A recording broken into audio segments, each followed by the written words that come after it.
Magandang umaga po sa lahat ng mga tagapakinig. Bago pa lamang po ang channel na ito at ngayon lang po ako mag-share ng mga sinulat ko. Ang iba po ay fictional o yung katang-isip at ang iba naman po ay hango sa totoong buhay, katulad na lamang po ng ating istoryang itatampok ngayon. Ang series po na ito ay naglalaman ng 3 stories at available po ito sa English at Tagalog narration. Ito po ay isang historical love story series. Sana po ay suportahan nyo ang aking mga akdang isusulat. Salamat po. Tres Muertes, Mi Novia. Naranasan nyo na bang umibig? Sabi nila ang pag-ibig daw ay kayang gawin ng lahat. Ang kwento na ating itatampok ngayon ay papatunayan ng mga katagang ito higit pa sa inaasahan nyo. Kilala ang isa sa ating mga bayani. Siya ay isang skulptor at pintor.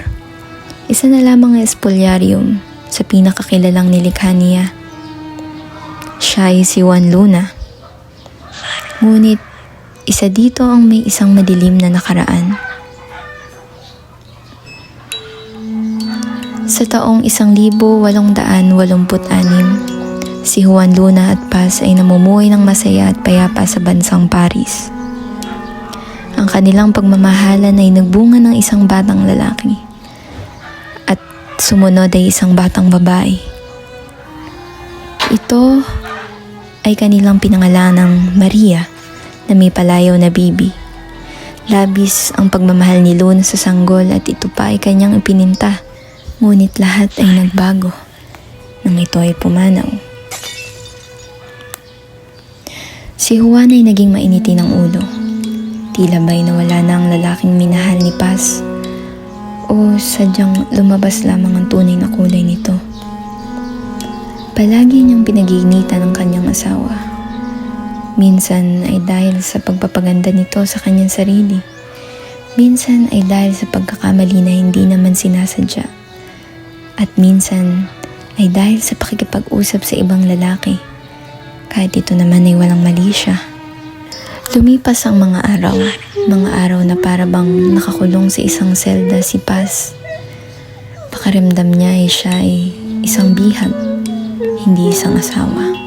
Pumasyal si Paz sa isang pamilihan kung saan tanaw ang mga kabundukan.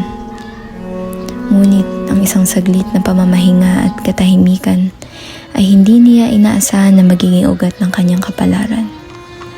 Dumating ang isang lalaki.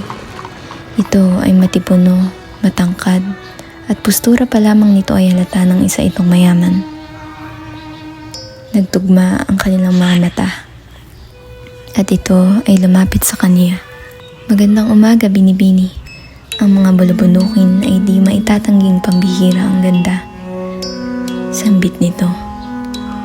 Tumango lamang si Paz. Tulad na lamang ng isang binibining nasa harapan ko ngayon. At ito ay ngumiti. Dusak, yan ang aking ngalan. Ako ay may katagpo ngayon na importanteng tao rito. Kaya't ipagpaumanhin mo ang aking presensya. Ngunit tumigil ang mundo ni Paz nang makita si Juan. Nakipagkamay ito kay Dusak at tinagnan lamang siya. Tila ba nagbabadya sa isang trahedyang mangyayari. Pag-uwi ni Juan galing sa trabaho ay agad itong humingi ng tsaa. Kinakabahan man, ngunit ito ay inabot pa rin niya kay Juan. Ngunit ito ay tinapon lamang ni Juan sa kaniya. Sa tingin mo ba ay maluloko mo ako? Wala na lamang nagawa si Paz kundi ang umiyak.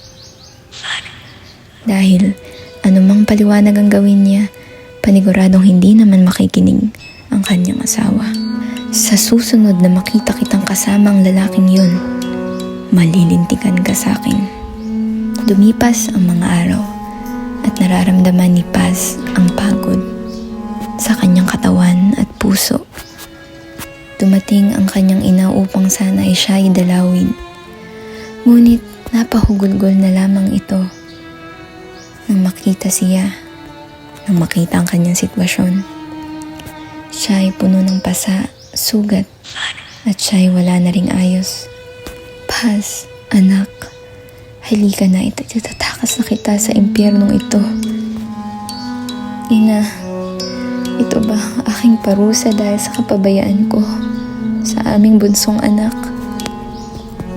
Anak, alam mong hindi totoo yan. Sinisisi ka lamang ni Juan. Sa wakas ay nahikayat na ng ina ni Paz na sila ay tumakas.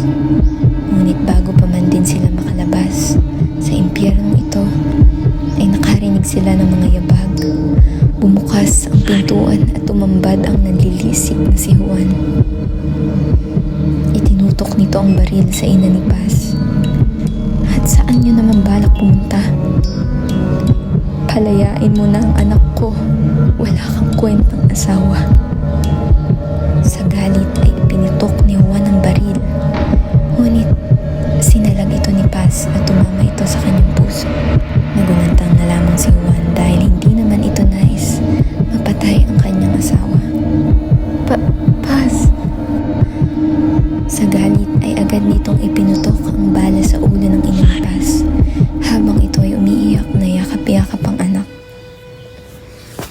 Dahil sa magkasunod na putok ng baril, naalarma ang kapulisan at ito ay agad na pumunta sa pangyayari. Nahuli si Juan, ngunit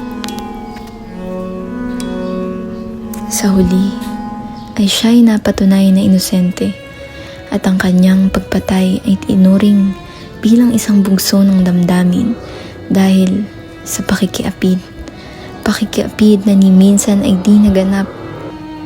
Nakalaya si Juan dahil walang dumipensa kay Paz at ang kaso na ito ay sinarado na. Tinawag ito na The Crime of Passion. Maraming salamat sa mga nakinig. Sana ay suportahan nyo ang aking channel para makapag-upload pa tayo ng ibang storya. Para sa inyo, sang-ayon ba kayo sa naging resulta ng kasong ito? I-comment nyo ang mga sagot nyo sa baba at kung gusto nyo ay mag-subscribe na rin kayo at hit nyo ang notification bell para ma-notify kayo sa mga bago pa nating upload.